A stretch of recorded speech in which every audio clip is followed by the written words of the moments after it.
Amat memalukan jika ini model kerajaan Melayu Islam.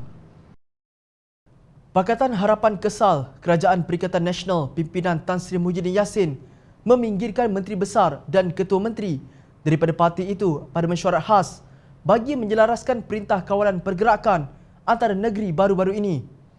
Majlis Setiausaha Pakatan Harapan berkata, sekiranya ia disebabkan negeri itu ditadbir oleh pembangkang yang tidak sehaluan dari sudut politik dengan kerajaan persekutuan, maka ia merupakan tindakan kepatihan sempit yang amat merugikan rakyat. Pakatan Harapan difahamkan bahawa menteri-menteri besar dari Selangor, Kedah dan Negeri Sembilan serta Ketua Menteri Sabah dan Pulau Pinang tidak dijemput untuk menghadiri mesyuarat khas itu.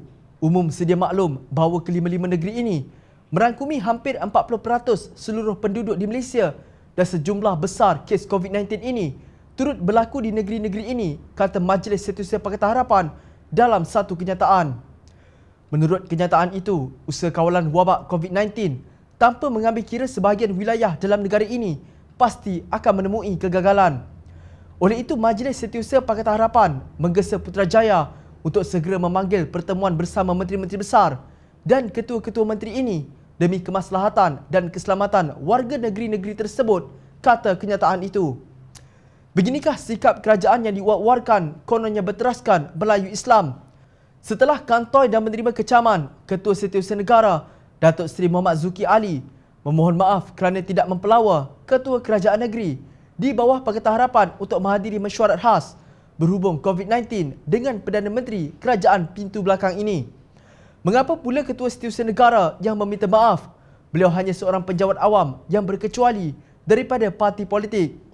Mustahil setelah berpuluh tahun berada di dalam perkhidmatan awam, beliau boleh terlupa untuk menjemput ketua kerajaan pembangkang dalam isu hidup atau mati rakyat Malaysia. Jauh bezanya akhlak pemimpin kerajaan pintu belakang ini berbanding dengan kerajaan pimpinan Pakatan Harapan ketika berhadapan dengan bencana alam. Kerajaan Pakatan Harapan tidak sekali-kali meminggirkan mana-mana negeri yang ditadbir oleh pembangkang ketika rakyat negeri berkenaan ditimpa musibah. Sebagai contoh, pada Disember tahun lalu, negeri Kelantan yang ditadbir PAS ditimpa bencana banjir. Timbalan Perdana Menteri ketika itu, Datuk Seri Dr. Wan Azizah Wan Ismail berkata, pihak kerajaan persekutuan akan mempertimbangkan bantuan tunai kepada mangsa banjir yang ditempatkan di Pusat Pemindahan Sementara atau PPS.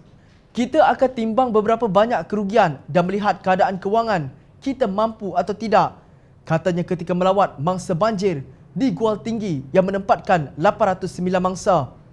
Beliau berkata kerajaan persekutuan akan memberi keutamaan projek tebatan banjir bukan sahaja di Rantau Panjang dan Pasir Mas, sebaliknya di semua lokasi lain yang terjejas di Kelantan.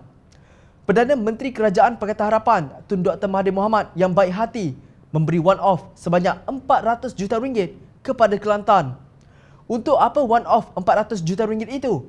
Hanya mereka dan Allah yang tahu.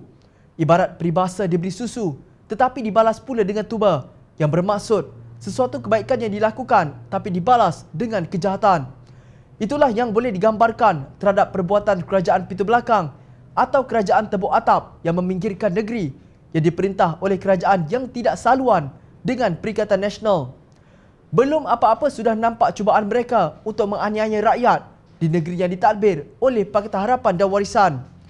Wabak COVID-19 sepatutnya memberi pengajaran tentang pentingnya sifat kemanusiaan. Sungguh memalukan jika mereka masih terus menjaja nama Melayu dan Islam. Ingatlah, rakyat memerhati.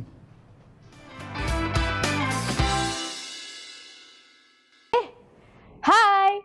Jangan lupa klik kanan untuk rentasan berita, klik kiri untuk keratan berita. Dan jangan lupa untuk subscribe kami tau.